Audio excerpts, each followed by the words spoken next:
There is one of possibilities, but it's very difficult because, people don't want to be told that they're not doing something right.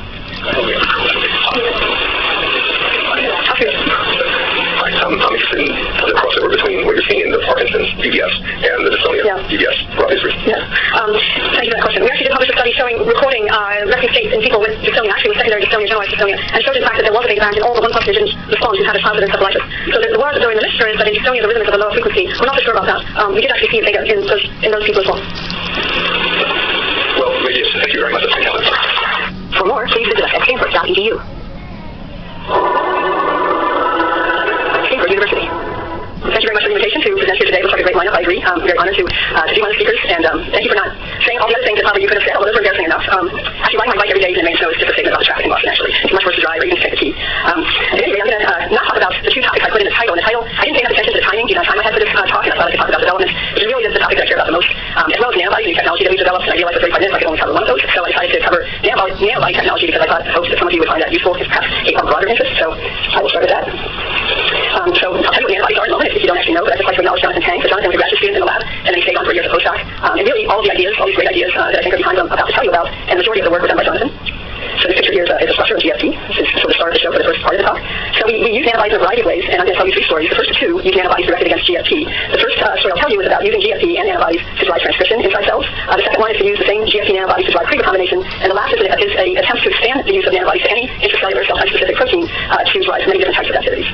So first, the motivation for these studies is probably the same motivation that many of you have. If we want to manipulate cells in a complex tissue, we like to have genetic access to specific cell types. And so we work in the retina, and this line up here is the bipolar cells that are in the neurons that we find in the retina. And we would like to understand how you can generate the diversity of cell types in the retina, or more generally in any complex tissue. And when Jonathan joined the lab, he wanted to study how these different types of bipolar cells get generated and how they distinguish themselves.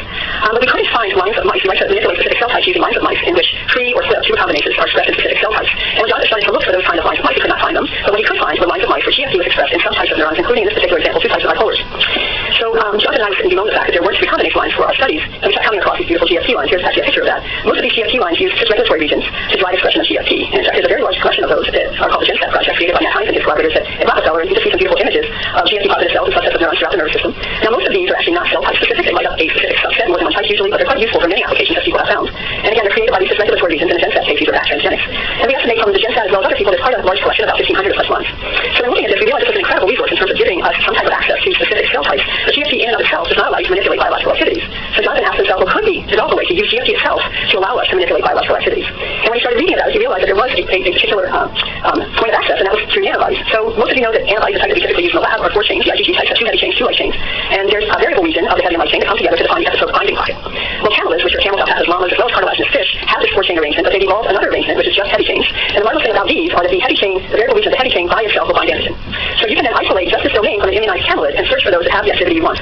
So I think this is on auto advanced, should change that. At any rate, this is a crystal structure of a nanobody for GFT, called GDP1, binding to GFT. So these small domains are only about 12 kb. You can express them inside cells. And when Jonathan was reading about nanobodies, he found that Rothbauer and Leonhardt, the LMU, had created a collection of 7 nanobodies for GFT.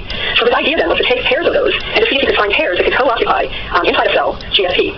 Now this in and of itself is not particularly useful, but his idea was to make fusion proteins and then introduce those two fusion proteins into a cell. And if GFT was present, it would bring those two fusion proteins into proximity so that they could create a novel activity. And this would be a way then to drive activities specifically in cells that express GFT. So he told me this idea, I thought it was great, but at the back of my mind I realized, most of these great ideas that work out in biology, there's always some which you can anticipate, but nonetheless, not in my head. And he set it up first in vitro to look for transcription activities driven by GFT. And the idea is shown here. First I should say, most of you probably are aware that transcription factors have been studied now for decades. And the finding is that they're modular proteins. You can have a domain of a transcription factor that activates transcription, another domain that might repress it, another domain that recognizes a specific DNA sequence. So this was the starting point, because we knew through fusion proteins that had been created with these modular domains, it was straightforward to create fusion proteins that have these activities. So we started there by taking a transcription activation domain, activating several different ones, and fusing it to one GDP, taking another GDP, fusing it to a DNA binding domain that would recognize a specific sequence, and we started with a Gauss force system from yeast. Then introduced that sequence in form of a plasmid, driving a gene of interest. We used tomato fluorescent red protein from many of our studies. And then the hope was that these two proteins would come together as GFT was present, bringing the activation domain close enough to then activate the gene. So this is a ternary system. 3 components are required in addition to GFT. And he started by looking at this in vitro using luciferase, a quick, easy to score readout. And he found that indeed the system was very robust at inducing luciferase. So this is now luciferase levels with different combinations of components. If you look at this is the bar representing the activity of luciferase when all components were present. If any one of the components was dropped out, you can see that we lost a huge amount of activity. This is actually an incredible induction, about 1,000-fold. So this worked well in vitro.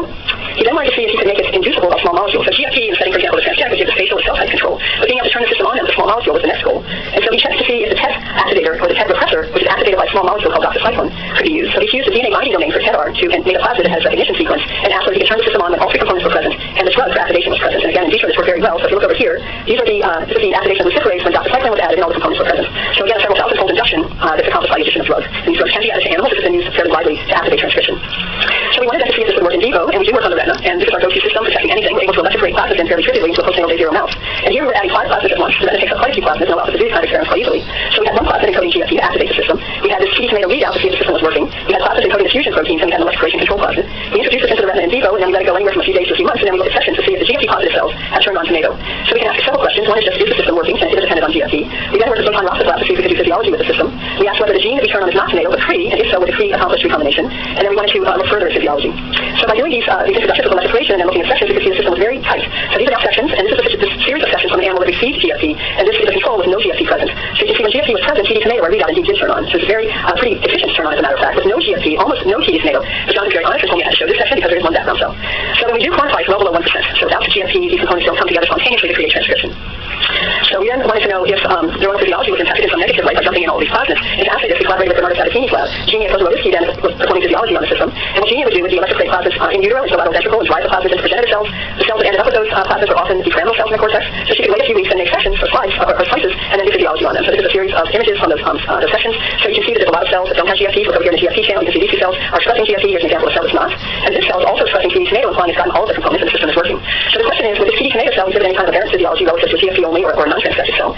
So Jeannie looked at that in a variety of ways. These are the strains of action potentials from injection of current. So a non-electroporated cell, a GFP only, or a TD tomato cell, you can see they look quite similar. If you quantitated that, you can see that down here, there's no perturbation of the action potential frequency from the introduction of all of these components. There's no change in the membrane resistance or capacitance.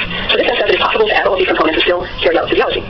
Now we wanted to know if you could use this to do physiology experiments. And for this we collaborated with the Kozlowski lab at the FMI in Basel. And they recorded from retinal cells. So we went back to discuss this in GFP animal that I introduced in the beginning, which has GFP only in a subset of bipolar cells. The connectivity of those bipolar cells is not known.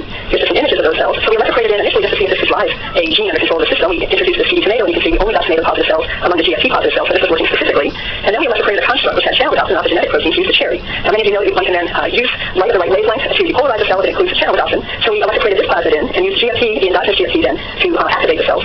Sorry, for advancing when it shouldn't have. The proton lab then records from ganglion cells, the opposite cells of the retina, which are connected to the bipolar cells. And when they shine light, on the right wavelength shown here, and they block input from photoreceptors, they could then see channel opening very well in the presence of this channel adoption construct. Only in the GFP cells make it all the proper control to see that this was indeed under the regulation of the system.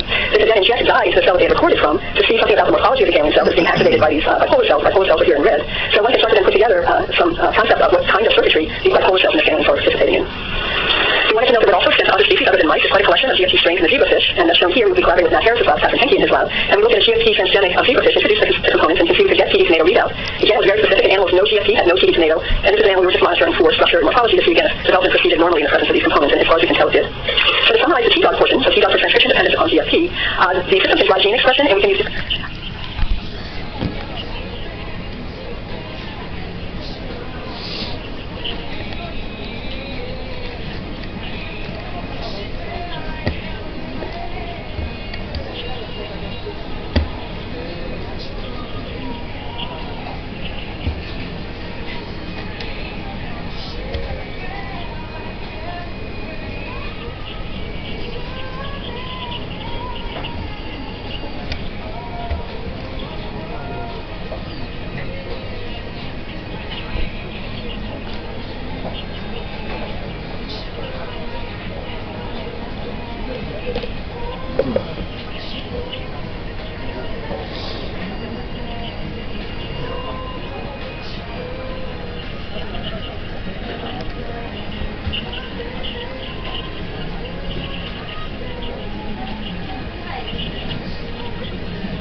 recombination in the presence of GFP or in the absence, and this is without some of the components. So in vitro.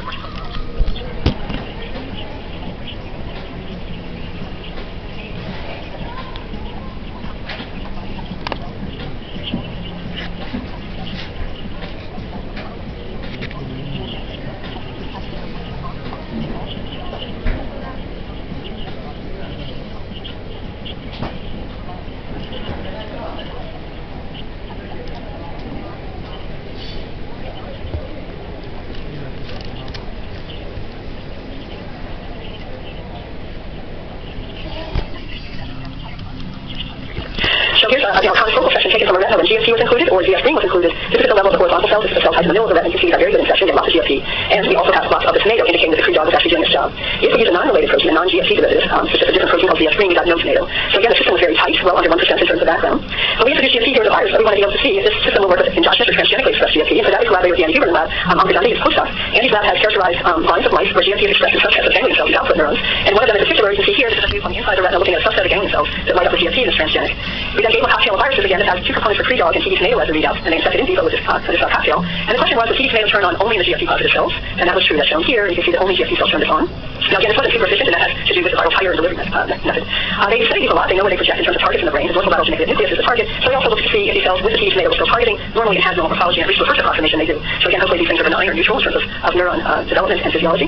So to look more closely at physiology, we again wanted to have recordings from slices, and for this we collaborated with Ray Berger's lab. Stephanie Rudolph, his postdoc, had a transgenic line that expressed GFP in Purkinje cells of the cerebellum and molecular layer interneurons. And so she introduced the pre-dog components, and this time the readout was again challenged often. It wasn't just TD tomato. Here's the injection site, and again she looked at specificity being quantified, and background was again well under 1%. That is cells that are not GFP positive don't express this channel without confusion. She then produced slices into recordings, the same kinds of things that Genia did, and looking at Purkinje cells or the molecular layer interneurons. And if you look down here again, you can see membrane properties, active potentials are unperturbed by the introduction of all of these components. So again, hopefully meaning that one can use the system and drive channelopsin or any optogenetic protein without worry about perturbing the physiology of the cells through the method itself. So for pre-dog then, the summary is that we can do gain and loss of function, that is GFP positive cells basically become pre-positive cells, enabling cells to then recombine whatever pre-dependent alleles are present, either by viral delivery or endogenous pre-dependent allele. I'm not going to go through this, but there is a way to use viruses, other viruses, to do transsynaptic tracing, and you might know that when one uses the system, it's very useful to have the viruses for the tracing infect particular cells. Normally that's arranged by a pre-allele in a transgenic. One can now envision using the whole repertoire of GFP positive transgenics and directing your synaptic tracing to just the GFP positive cells rather than having to have the pre or flip one. I showed you some examples of optogenetics with pre-dog, and I'll spend a minute talking about this. Many of you probably know again that GFP is often expressed in more than one cell type. Pre often has transgene, similarly has that problem, flip another recombination. Similarly, you don't get a single cell type from any of these transgenics. Susan Messi's lab has worked out something called intersectional methods to then take a mouse that has flip under one set of regulatory elements, pre under another, and make those two animals such that where a cell expresses both pre and flip, one can get a more refined subset of cells that one can then manipulate genetically. So if one does that cross and then introduces a gene that's pre plus flip dependent, one will get activation of that gene only in a subset of the pre or the flip cells, and that gives you much more specificity for the perturbation of manipulation. So one can now do that with GFP plus recombination lines. So one can take any of the GFP transgenics and cross to a pre or flip line.